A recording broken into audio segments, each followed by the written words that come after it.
Plucky Perth Glory go down to Melbourne Victory. Another loss on the road for the Perth Glory women, and 11,000 turnout as vibes stay high for Perth Glory home matches. Welcome to the podcast that's more awkward than placing a rock band in the away supporters. This is the Far Post Perth, presented by ID Athletic, and now's the time to book your orders for your club's 2025 kits. Visit 84 House Street in Osborne Park or visit idathletic.com. And a big thank you, of course, to Donna Giuffre and the team at Trio Homes. If you're looking to build, redesign or renovate, visit triohomes.com.au. And don't forget, our competition has kicked off. Kick out your team for free in 2025.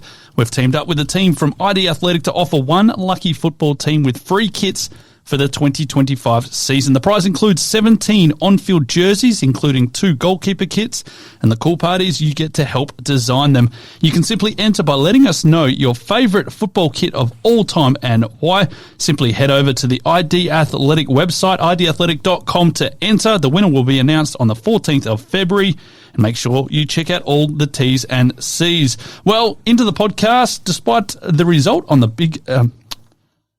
the result, it was a big night at home on Saturday night. A local NPL and State League night series rolls on, and plenty of football to chat about. With me on this episode, let's welcome her back first. Donna Giuffre, welcome back. Had a bit of a holiday. I did. 5 weeks in beautiful Melbourne, and now back in action. Yep. Ready to go. Beautiful stuff. James Renton's with us. Great to be back. Good stuff, mate. And Neil Sherwin. Well, how are you? Yeah, good, mate. Just flying through the door. First day back at work. Second day back at work. Second day back at work. So you've eased yourself back in. Believe it or not, this is not work. We don't get paid for this. We should. So if anyone would like to pay me to do this, I don't have to go to the office. That'd be wonderful. All the hard work that goes into it. It'd be great to get some money in the pocket for it, but albeit not happening. Club funded, maybe. Hey? Club funded. Funded. Don't mention the war. There we go. The good, the bad, and the ugly. Let's kick it off. Let's start with James. Good, mate, over the last week. The crowd at the Glory game, most obvious good Yep. that you could have possibly chosen, but I really enjoyed it. I've often said, and quite a few of my mates have said, that they haven't recognised the club in a long time, and I felt that seeing a big crowd at HBF Park was a delight to see.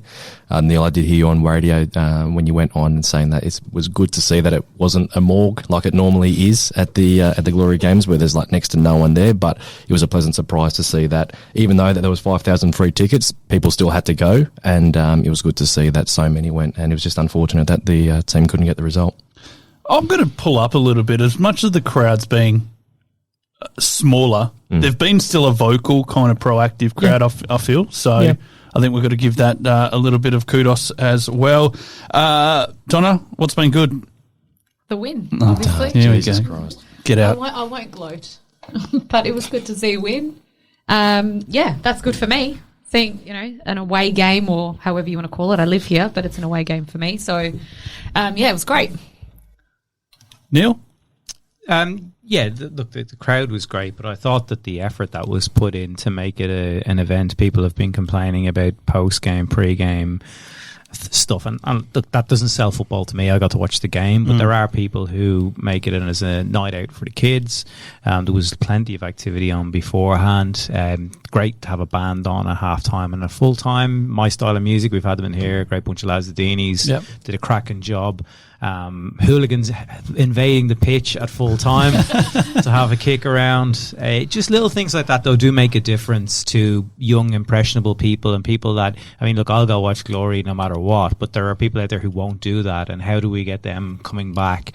And that was a positive step forward. It's hard to do it week in, week out, especially when you play Saturday night and then you've got another home game on the following Friday. If you were paying for tickets, it's a lot of an outlay for the casuals to go Saturday then the following Friday. So we're not even going to come close to 11,000 people this Friday, so let's be realistic about it. But hopefully a few people got enough of a good experience that they at least consider coming back between now and the end of the season. Would be a start.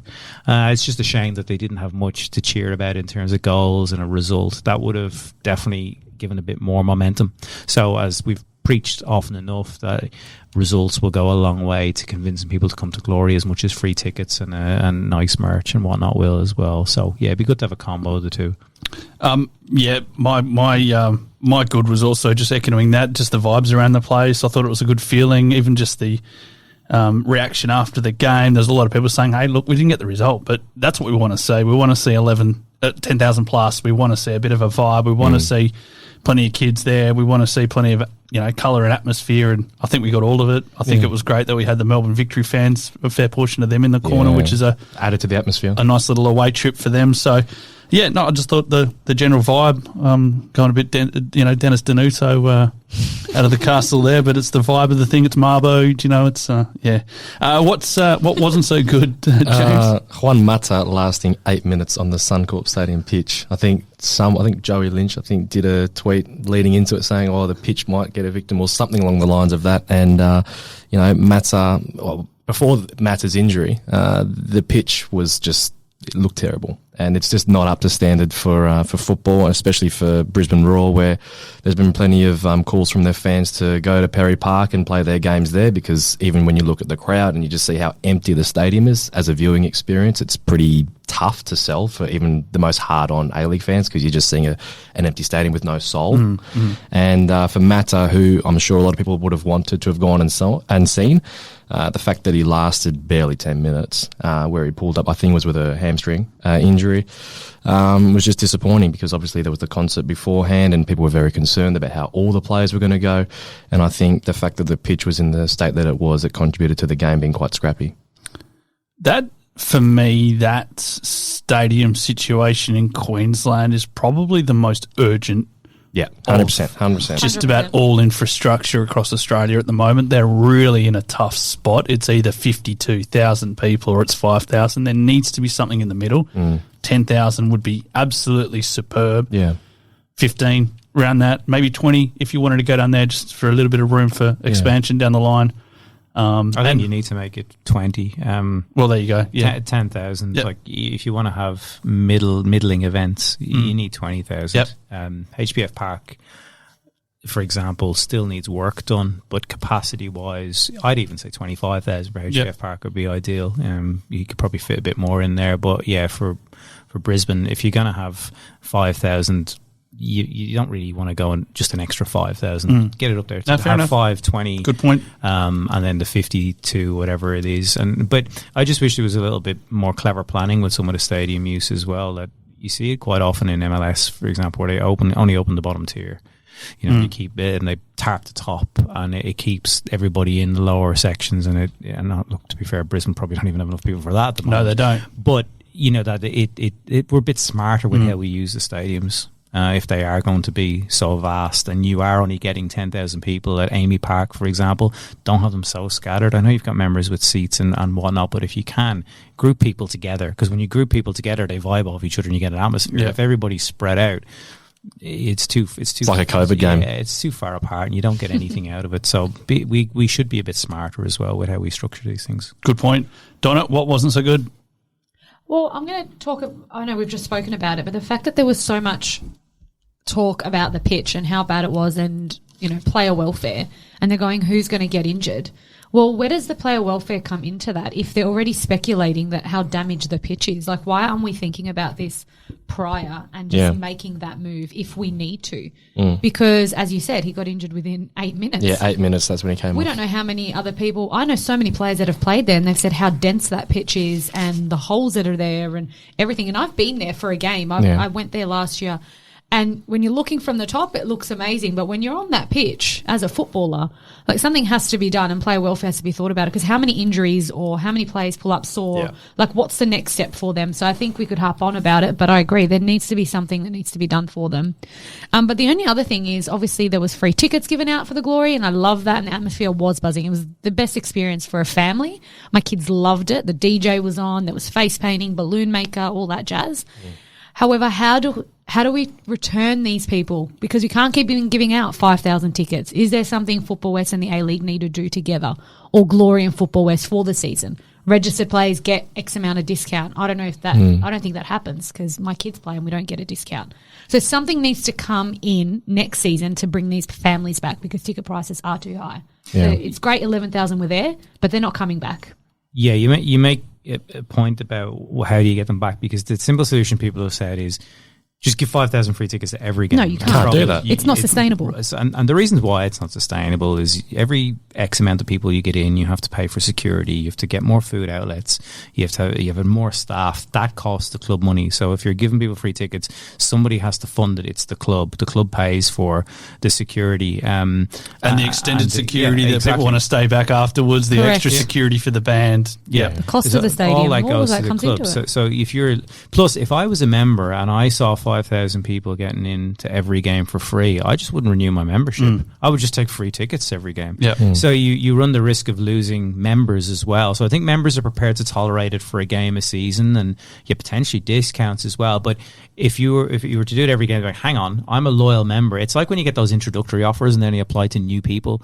And I said, well, hang on, I've been loyal to you for 10 years. What do I get? So you run that risk as well. So from a business sense, do you not think that if Perth Glory knew that they could have no risk involved of giving out 5,000 tickets, they wouldn't just do it every game? I mean, well, of course they would, because it gets people in. One thing that's interesting is my old man was a member of the WACA for God knows how long. Yeah. And they actually, with every membership, they used to actually, I don't know if you had to pay for it, but they used to actually get a guest pass that you could actually bring a mate, or you could bring your missus, or you could bring your child or whatever like that every game.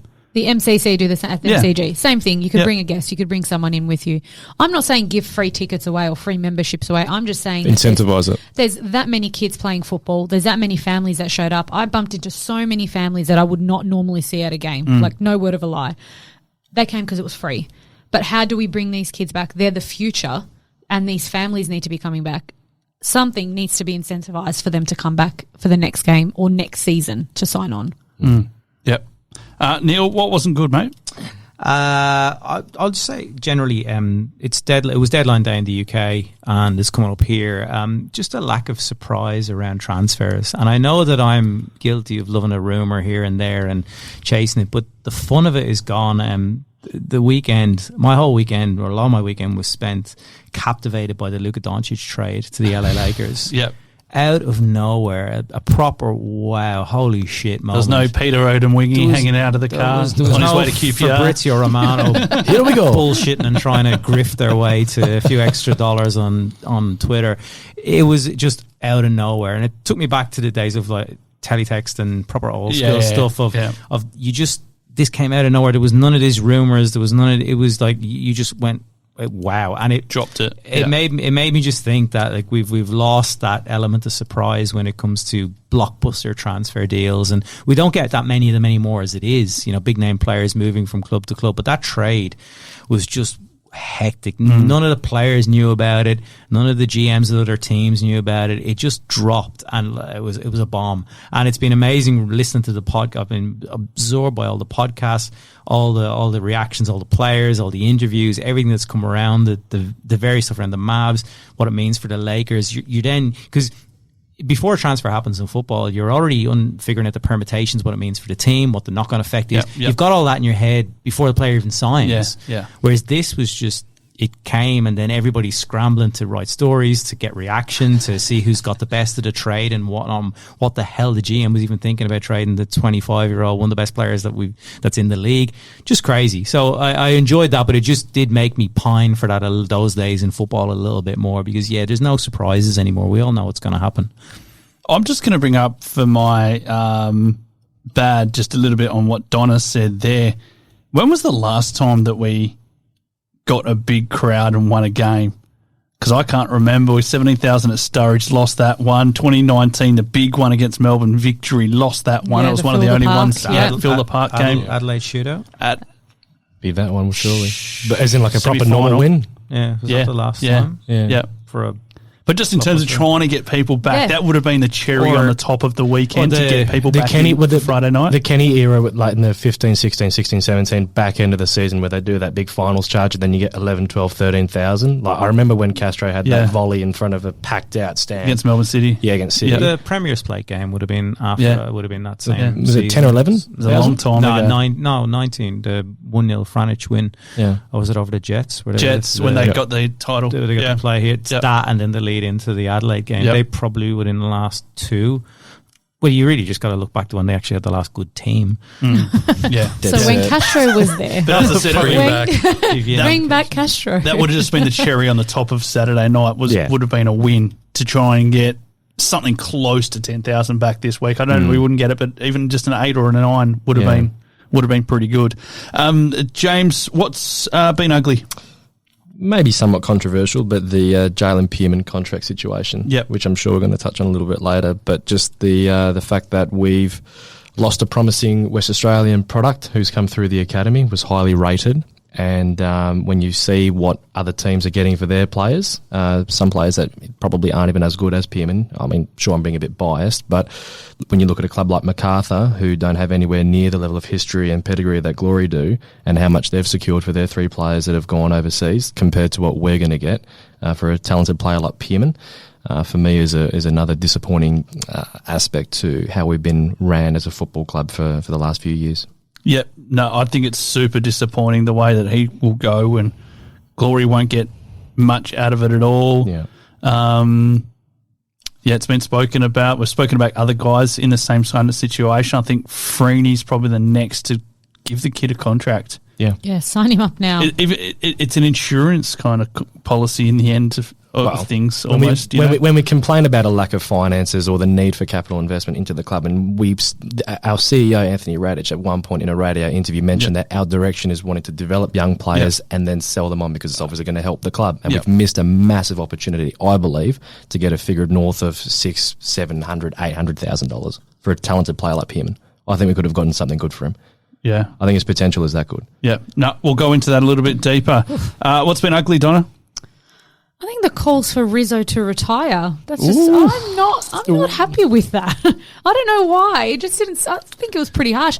I've got to admit though. I've got to admit it was his. I know that. Yes, 100%. But he goal. was running his guts out. Yeah. You know, but I think he's been good the last couple of weeks. He got outpaced, and I think the squad in general come the 70th minute roughly. Everyone just they gave absolutely exhausted, and the Victory players were running rings around them because you could see that they were a lot fitter than the Glory players. Underdone. But calling Rizzo to retire, I don't know, it's a bit soon. Let's just give the kid some time. That's probably my ugly. Neil, ugly? Look, just the supporter stuff. Yeah. It goes back beyond now, but I've never had an affiliation with any of the supporter groups because I just never want to get involved in the politics of it. But I've never seen a club with so many whingers and moaners about other people and what they're doing and trying to shit on them, and there's nobody comes out of it looking good. Whether it's the people that are involved, the back and forths, the abusing people, the taking the piss out of the initiatives. I mean, look, some stuff is good, some stuff is bad. People are trying, and I know that you've made that point, and it goes way back, right? It goes back to your days. You started it. Blayne in the shed. This is not your fault. Left on the right side. I can take this on because I've actually put it as my bad as well, and it is the constant bickering between the fan problem? groups. Can you break it down for me? Because I don't understand what the issue is with these people. It's a personal disagreement as far as I'm aware. But as someone who has spent, as I explained to you guys, probably hundreds, if not thousands of dollars, hundreds of hours painting Big weekends commitment. and everything else like that, I don't think people often realise how much effort goes into these, let alone the ones that Sydney FC and some of the clubs around the world do. I mean, they hire out full warehouses and everything Massive else like tifos. It is quite time consuming and it's expensive. It's material. You could spend upwards of hundreds to thousands of dollars for a decent tifo. So for these young guys to be spending their hard earned to try and do that, it's nothing but praise from me. It's probably not what they wanted to pull off. They probably want to be able to pull off something a little bit better. And as someone who's tried to put that together on match day, it really is like herding cats to try and get people on board. It's not fun at all, but you do it for the love of your team. And another thing I think we've got to remember as well is tifos and that active support it's a big USP, a unique selling point of our league and of our game. You don't see that anywhere else in Australia. And if it was the league or the club to come down and try and get rid of anything like this, we'd be absolutely up in arms. So I think we need to come all out and we need to support these initiatives. We need to try and as I said, if you can help fund them. I mean, I know the guys did go around and ask for some donations to get this over the line and everything else like that. I don't know why everybody can't pull in the one direction. Well, I don't know. Work together. How can there be rivals? I don't know. The same You're all on the same team. It just feels there's a lot of politics. Why? But how? But they're kids. What politics do these kids have with these? I genuinely would love to know what the beef is, and because it sounds like you've got lads releasing statements in 5 or 6 different tweets after the game. Like, can you please just grow up a little? I know it's hard to tell kids, and some of them are kids, and it's life or death and all of that, and they're making an effort, but you're going to achieve a lot more by coming to the party a little bit on both sides. I'm certainly not in the position to be playing mediator between 2 different groups or 3 different groups, or how many different factions there are now, and one will disappear by the end of the season and be replaced by another. You really just need to get everybody. If you're going to have an active end, everybody in that end needs to be together. You point to Europe. I mean, you don't see 5 or 6 different flags and banners being made in the Dortmund end or the Kop at Anfield, or they're all. I've a mate who has a flag, who's made a flag at Anfield, and any Liverpool fans might have seen it. It's like an old communist one where it's got like 5 different heads of the coaches that have won the European Cup. He's a guy from Dublin, a mate of mine, that made that, and it's at every Liverpool game, and it's iconic now. It's been used by Rafa Benitez in books and presentations and all that by the club.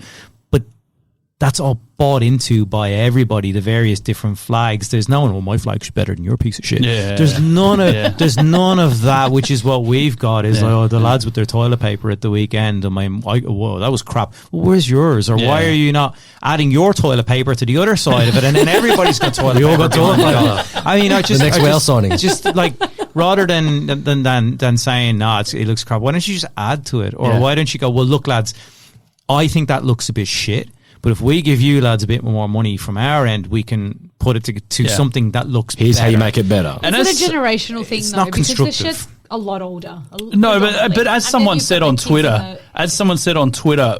before some of the guys in the shed now, they were down there.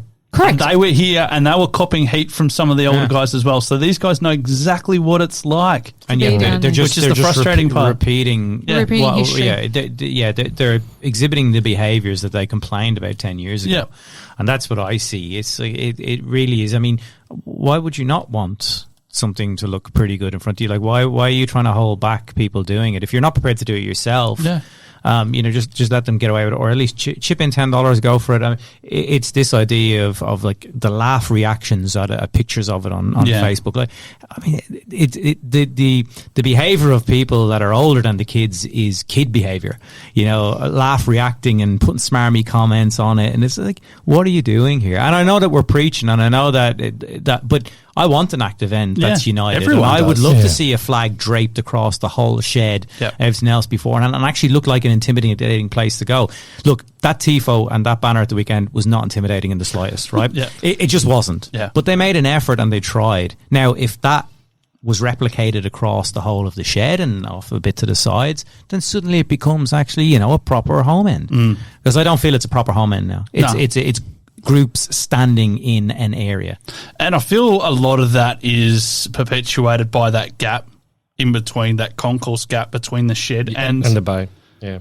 Because there is, as much as there's a physical separation, there's also an emotional and everything else separation between that. Look, I've been a long advocate of just bulldozing the shed and building a proper end down there where you could incorporate all of that.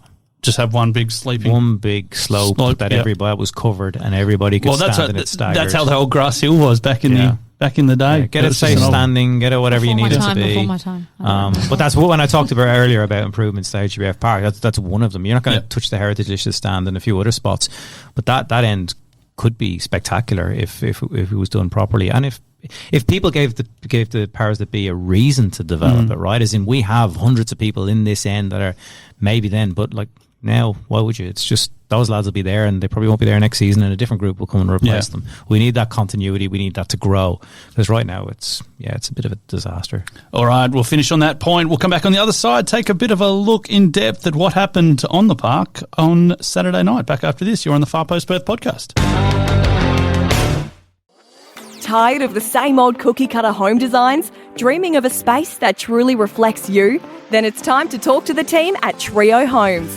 Whether you're looking to build your dream home, redesign your current space, or simply renovate, Trio Homes is committed to unique designs, local personalised service and quality workmanship. And with former Perth Glory star Dino Giuffre at the helm, you'll know you're getting passion and dedication built into every project. Discover the difference with Trio Homes. Visit triohomes.com.au. What a run! This could be the one! It's in! That's what it's all about! And when it comes to sports gear that helps you perform your best, ID Athletic has the winning formula. From grassroots clubs to elite athletes, ID Athletic provides high-quality sporting apparel, screen printing, embroidery, and made-to-order promotional products. Proud sponsors of the Far Post Perth and passionate supporters of WA community sport. Visit ID Athletic at 84 Howe Street, Osborne Park, or online at idathletic.com. ID Athletic. Build your identity. Welcome back to the Far Post Perth Podcast. Big result on the weekend. It was a big night. We've spoken plenty of what happened off the park. Let's have a bit of a chat about what happened on the park. James, all in all, it was a pretty plucky effort, I thought. I think that's probably the best way to describe it. They did push and push, but they couldn't quite get there in the end, the Glory. I'm going to be a little bit cynical. Oh, yeah? Go on. We played good for 10 minutes. That's it. I thought the first half, it was a competitive game between two teams that were sort of feeling each other out, and I thought both sides had some good opportunities but didn't really throw a punch. The start to the second half was probably some of the best stuff that we had played in a long time, and I think that was aided by the crowd really getting involved. And it's been rare to see Glory this season put teams under a lot of pressure to the point where they're penned back in their own box. We should have capitalised, created a lot of opportunities, but it just shows that if you can't convert and you have a team like Melbourne Victory who showed us what they could do at Amy Park, if you give them the opportunity, they will punish you. And the nature and how we conceded the 2 goals for me was just poor. Didn't show that we didn't really do our homework following on from the Victory game at Amy Park, given how Machach for the first goal received in a similar position to how he received the ball for the first goal at Amy Park, where he was able to receive and turn and then cause some damage. And, there was obviously some criticism towards Josh Risdon for his, reaction to Velupile. But, I think it's just another opportunity, another period where the Glory have just allowed themselves to lose concentration. And there was a thing that was done by Ben Smith following the MacArthur game, I believe, where it was Glory had conceded 2 goals in the space of 6 minutes in 7 occasions. That's now jumped to 9 following the Western United and the Melbourne Victory game, given that we've now conceded 2 goals in a very short period of time. So I do question the mentality. I question the tactics. I question why we couldn't have that killing edge and why we couldn't, take the game to victory and get a goal or 2 in front of a packed out shed end. Yeah, I agree. I agree. And it was something that we noticed on the broadcast as well. I think that's at least 2 games that they've conceded either side of half time. Not obviously the Victory game, but previous in. So I guess that's within that 6-minute kind of parameters as well. I'm going to throw this around the table. Are we seeing progress? Because that's what David Zrilic alluded to. Are we actually seeing progress? I mean, if you were to take the 6-1 result at the start of the season, you'd say yes, but ultimately the wins haven't come bar 1 or bar 2. Compare us to last season, right? Because it was made clear that they didn't want to persist with Alan Stajic. Alan Stajic was shown the door, essentially. At this point last season, we had 16 points on the board. We had 4 wins, 4 draws, and 8 losses with 34 scored, albeit slightly more conceded than 40. At this point, after 16 games, we've got 9 points on the board, 2 wins, 3 draws, 11 losses, 11 goals scored, and 39 goals conceded. Oof. So for as much as we can have this fantasy of wanting to play the way that David wants, it's a nice idea in theory, but in practicality, it has not got us results, and we have not improved upon where we were last season when we were under receivership. So last February was a purple patch, and it probably isn't in the statistics up until now, but last February was when Glory got a really good run when Pelligra first got the home win over Brisbane. Yes. And then it was a struggle after that. But between beginning of February and the end of February, which if you look at that again in about... Or even in January where they beat Western Sydney. Yeah, no is the answer to your question. It's not been... relative to where they were at the start of the season, it's possibly 2 steps forward, but they took 2 steps backwards last week for me. And I think they've taken steps backwards in the Sydney game when they went over there and were completely uncompetitive for most of the game. Okay, it was 0-0 at half time, but they were never going to win the game. And they have a weak mentality for periods of the game, and they can't play for 90 minutes. It's that simple. There's at least 20 to 30 minutes in each game where they are uncompetitive or where they do concede and show a softness to them, and the game's gone, and they don't have the willpower or the ability to. When they go 1-0 down, do you think they're going to win the game? Does anybody feel like they can get back in? Last season, you could. No, at but times. I guess the other side of that is that had they got the go-ahead goal on the weekend, they didn't, but they probably would have gone on with it, I felt. Probably. And that's where the crowd comes into it, right? That's where you get that momentum and you get that push. And like Auckland, right? You're right. If they go 1-0 up, they have that at home, yes. But as soon as they concede, and you can have all the positive vibes, you can feel you could feel energy life went sucked out of the stadium. Never mind the team when that first goal went in, because they'd had such a period of sustained pressure. They didn't take their chances, and then up the other end, let's be honest, it was a soft goal to concede. I thought Sale had Ollie. Did me so well in the first half with an unbelievable one-handed save, but I felt he was very weak on that parry. Didn't do enough on it. Parried it into a tap-in area. That needs to go wide. That needs to go away from goal. And the defenders were too slow to react as well. So a combination of a few things. I also wasn't really sold on the starting lineup, but I have my reasons Just for that. On that, Masao came off the bench. He wasn't even listed on the team sheet that I got. Was there a late change? Does anyone know? On the when they posted it on social media, I'm pretty sure Masao was on the bench. He wasn't on the official one that we So maybe someone put the wrong number. Bulgaria, I think Bulgaria was included. I think. Right, okay. And he obviously played. Did he play NPL Bulgaria? I'm not sure. You're asking the wrong person. Yeah, I know Ngo and Blair played. Blair did, yeah. So Pennington, miraculous recovery after being ruled out 2 days before. It was good again. Yeah, exactly. He is the one for me.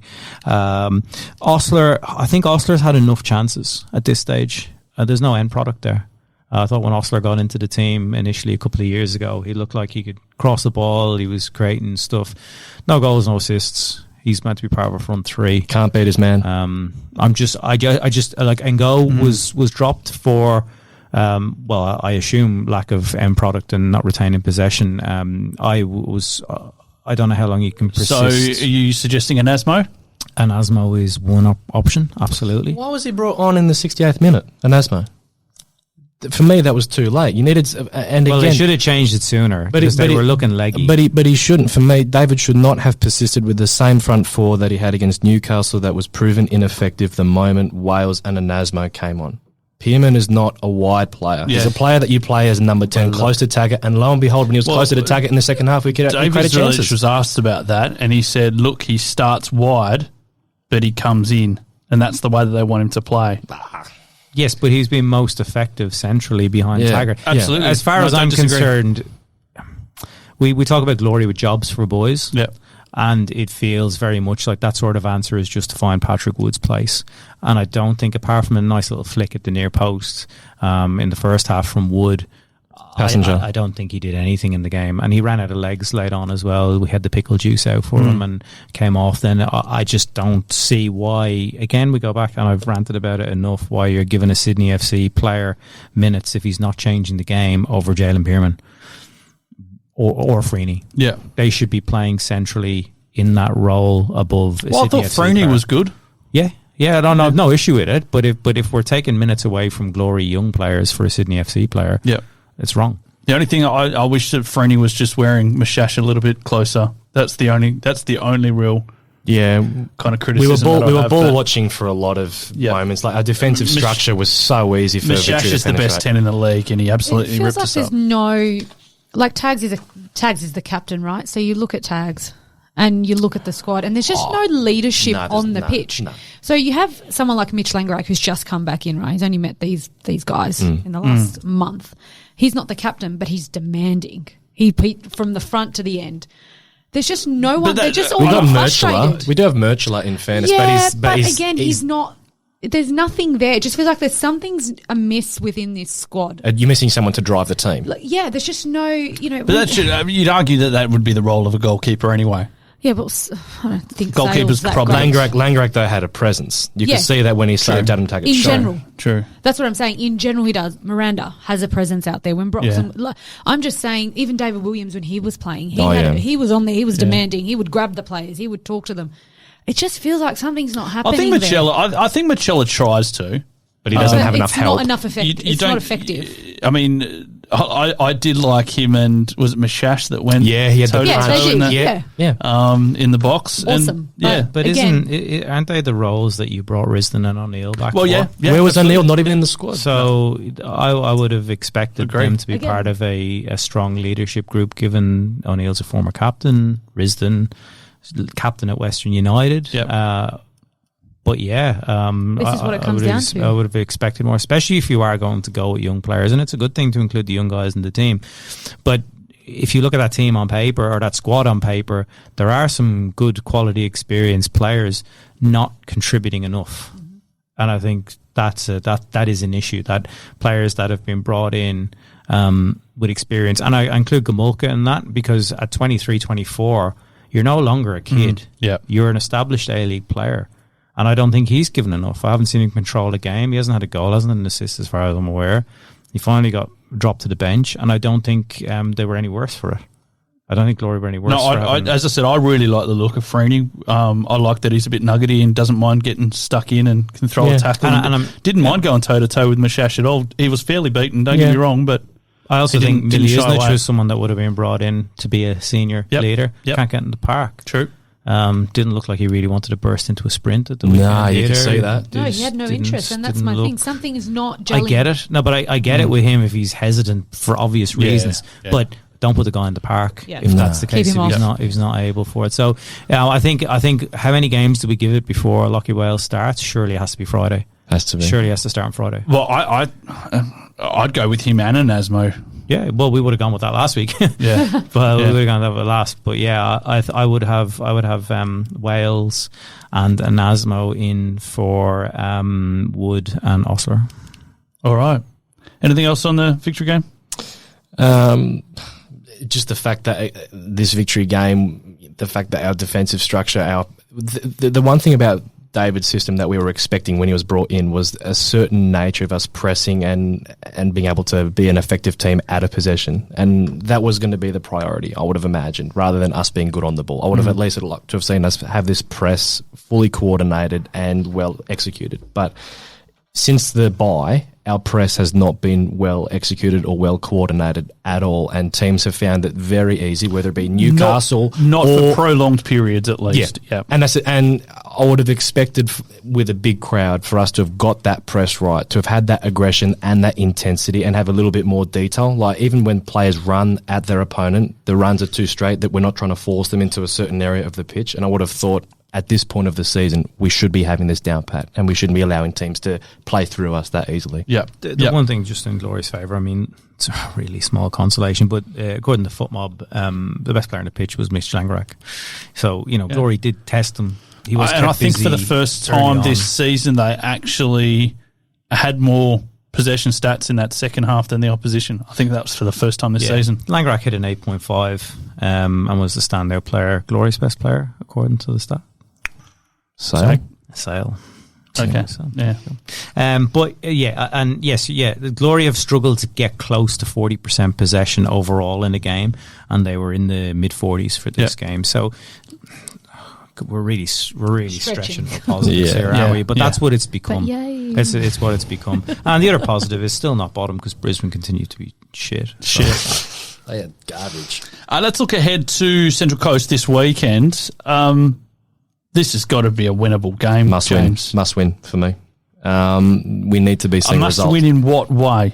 in the sense of progression and the need to get results, because we've not had consistency in result or performance this season, I would argue. I mean, we saw a little bit of progression in that Auckland and Western Sydney game, but we've not seen consistency in the sense of performance and result. And we need to be getting to a phase now, surely, with a lot of good players coming in and ideally people building their fitness up, where we can get to that point where you've got a winnable game in the Mariners. They were okay against the Jets, but they weren't fantastic. This is a game where we've got to win. And if we don't get a win, then for me, there should be serious questions asked. Neil, Central Coast struggling a bit at the moment. Well, they're unbeaten in 4, so it depends which way you want to spin it. Yes, the 3 of those have been draws, but I don't have any. I think, yes, James is right. This is a winnable game and a game that Glory should be targeting. If you were looking at your upcoming fixtures, this is absolutely one you should be targeting 3 points in. Do I have confidence in them to get 3 points? No. Will I tip them? Absolutely not. Because why? Yeah. Why? Because we had 40% possession. Yes, come on. What are we doing here? We struggle Yeah. for goals, struggle for possession. The last game we chalked down as winnable at home. Auckland was a surprise. The last game we chalked was Newcastle. How'd that go? Lost 4-0. Yeah. We got the weak mentality of when they concede a goal, and until they show us different, it's very hard. I think they can absolutely beat the Central Coast, but I can't say with confidence that they will. A quick look at the Perth Glory women. James, unfortunately, going down to Canberra United. Tough place to go. I think they've only ever had like 1 or 2 wins at McKellar Park since their existence. Was it last season that we got a win against them with the Parkers? Yeah. I'll keep it brief, but I think we should have come away from this game with something. I felt that we created... Especially considering the week before and the highs everyone was on. Yeah, and which was such a good moment for the players, given that they had been through a rough patch before. But the Canberra goal that we conceded was very, very scrappy. Despite our control of the game reasonably, we did not create too many high-value chances, probably bar Zog's effort that was parried onto the post, or Sonaga hitting it straight at the goalkeeper. So we're probably still missing that clinical edge, but I think despite the fact that we lost, there were some signs from the game where you could go, okay, there's at least something to build on. I really like the intensity that's being brought at the moment. I really like that aspect of the game. I thought that their passing was crisp enough. Yep. What I did have an issue with, and what I do have an issue with, is the decision making at times. Yeah. Going long when you should just be maybe retaining possession, retaining there possession can be that when you moment should where be you just just be going long. I just struggle to see some of the decision making at the moment, turning in instead of turning out kind of style. Does it come back down to a little bit more communication within the women's team? Maybe they just don't have those vocal voices. You sometimes get that with women's sides, in my experiences. So, really interesting times, but clearly a work in progress. Kelly Brown's a big out. Georgia Cassidy, who I've touted as probably a future Matilda, she's been off a little bit. I thought Tatham's been good. O'Donoghue came back in. Holler's worked hard. Grace Johnston's just a little terrier, as we know she is, but very consistent for me. Just not quite coming together, and it's quite a few. Is it 8 or 9 now losses on the road? So the away form hasn't been too fantastic. No, it's definitely something that needs to be worked on. We're going to take another break. We'll look to wrap things up after this. You're on the Far Post Perth Podcast. Tired of the same old cookie-cutter home designs? Dreaming of a space that truly reflects you? Then it's time to talk to the team at Trio Homes. Whether you're looking to build your dream home, redesign your current space, or simply renovate, Trio Homes is committed to unique designs, local personalised service and quality workmanship. And with former Perth Glory star Dino Giuffre at the helm, you'll know you're getting passion and dedication built into every project. Discover the difference with Trio Homes. Visit triohomes.com.au. What a run! This could be the one! It's in! That's what it's all about! And when it comes to sports gear that helps you perform your best, ID Athletic has the winning formula. From grassroots clubs to elite athletes, ID Athletic provides high-quality sporting apparel, screen printing, embroidery, and made-to-order promotional products. Proud sponsors of the Far Post Perth and passionate supporters of WA community sport. Visit ID Athletic at 84 Howe Street, Osborne Park, or online at idathletic.com. ID Athletic. Build your identity. Final part of the Far Post Perth podcast. Let's have a quick look at the weekend, crew. There is a stack happening both locally and across the A-League. Let's start. We've got a midweeker, boys and girls. Wellington v Brisbane over there at the Keek Ton. Should be a Wellington win. Should be a Wellington win. Donna? I've got Wellington. Neil? Oh, Brisbane are shit, so yeah. Tough analysis. Should make that a bumper sticker. Friday, Adelaide, Melbourne City. This is an interesting one for Adelaide at home, but coming off that heavy loss against Sydney. They should win. Against City. Yeah, they should bounce back for me, because I think for as much as the scoreline suggested that it was a complete domination from Sydney, I think Adelaide did have some opportunities and probably weren't as bad as the scoreline suggested. But I'd expecting Calviet to have absolutely torn them a brand new one at full time, and I think in front of a decent crowd, I'm assuming at Coopers, they should be looking to bounce back. Second game, there's two games. This is the first one on the Friday, Adelaide, Melbourne City, Donna. I've got them as a draw, but after that great analysis, I think Adelaide No, might you can't. actually... Adelaide is shit. Adelaide is shit. No, I've got it as a draw. I got a bollocking for changing mine last week, so you're copping one I'll too. stick to a draw then. Neil, Adelaide, Melbourne City. Yeah, draw, even though a City win would tighten up that part of the table quite nicely. You get between 3rd and 7th separated by a point. Oof. And very little in the goal difference either. +6 to +9 is the range. So it's really making... I never find runs for the finals exciting, because it feels like a token gesture giving a 6th place team a spot in the finals, but that's what they're playing for. And we'll move on to it, but even Western Sydney could tighten that up as well. So, but draw. Second game on the Friday, Perth Central Coast, James. Draw. CCM. Sorry, pals. Optimistic draw. I'm going a Perth win. Ooh. Wow. You have that feeling back. All excited. They've dragged me back in. He's doing a little dance. Just when I thought I got away. They pull me back in. They'll beat it out of you on Friday with a 4-0 loss. Yeah, Yep. Saturday, first game, Newcastle, Melbourne Victory. Newcastle, no, just Victory. Well, I was just going to say, this is Melbourne Victory have got a terrible record. Yep. Yeah, it could be. Look, it could be a danger game, but Newcastle just can't hold out. I mean, they had an opportunity to do so against Glory, couldn't do it, and they had an opportunity against Mariners, couldn't do it. So Newcastle beat Victory at the start of the season at Amy Park. Am I mistaken, or is that right? No, you are right. Okay, there you go. Thought I remembered that. Donna? I put Victory to win, though. All right. A good run. Draw. Draw. Yeah, I'm going a draw in that one. Sydney FC, Western Sydney. I didn't realise there was a Sydney derby happening this week. That's the last one crept up on me. Sydney FC. Sydney FC. I've got a draw. No, Sydney FC for me after the performance against Adelaide. They'd be on a high. Well, it got them back to what I thought they should be this season, because they've had a bit of a slump and a few iffy results. You know, they've only won 2 of the last 5, and they should not be in 5th spot based on the strength of their squad and what they've got around. And they've a new centre back. Controversial. Don't mention the. Why are you breaking He probably hearts? won't play, but he's there. Nice one, Glory. They announced him at half time as well, and everyone was there. like, who's this guy? Alex Grant. I'm going to go for a draw in this one. I find these derbies really hard to pick, and they don't generally go on form a lot of the time. Yeah. So hopefully there'll be a bit of spice. The Who Gives the Rats against on Sunday. This is definitely the hangover fixture between MacArthur and Western United. Draw. It'll be entertaining, I I've put think. Western United. No, draw. I don't care. Yeah. No, it's a hard one. It's a really hard one to get around. Cut them deep then. MacArthur for me, just only because they're the home team. Picked up a few players as well, MacArthur, the last couple of days. And got rid of a few. Yeah, they've made some money. They've It's 2-0. load for me to give MacArthur credit, but they've generated quite a bit of transfer revenue. Maybe they can pay off Dwight York now. Oh, there you go. A-League Women's, we've got a midweek fixture, Melbourne City taking on Western United. Friday, Adelaide will host Perth. Adelaide in pretty good nick, another tough one there for Perth. Saturday, Wellington, Melbourne Victory. Sunday, Western Sydney v Brisbane. And also on Sunday will be Sydney v Western United. Let's get set to wrap things up, folks. Nonsense predictions, bold predictions. Faisal to score. Opened his account. Non-celebration.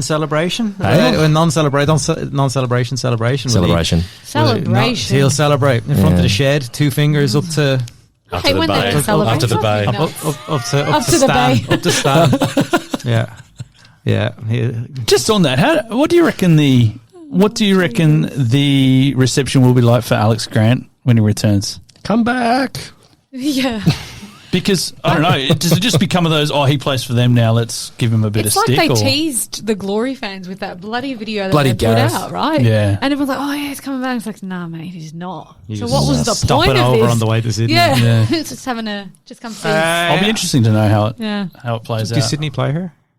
Yes, they They've do. still got another one, yeah. Yep. Well, there you I'll go. be- You can we'll go to stoke that the one. fires before that.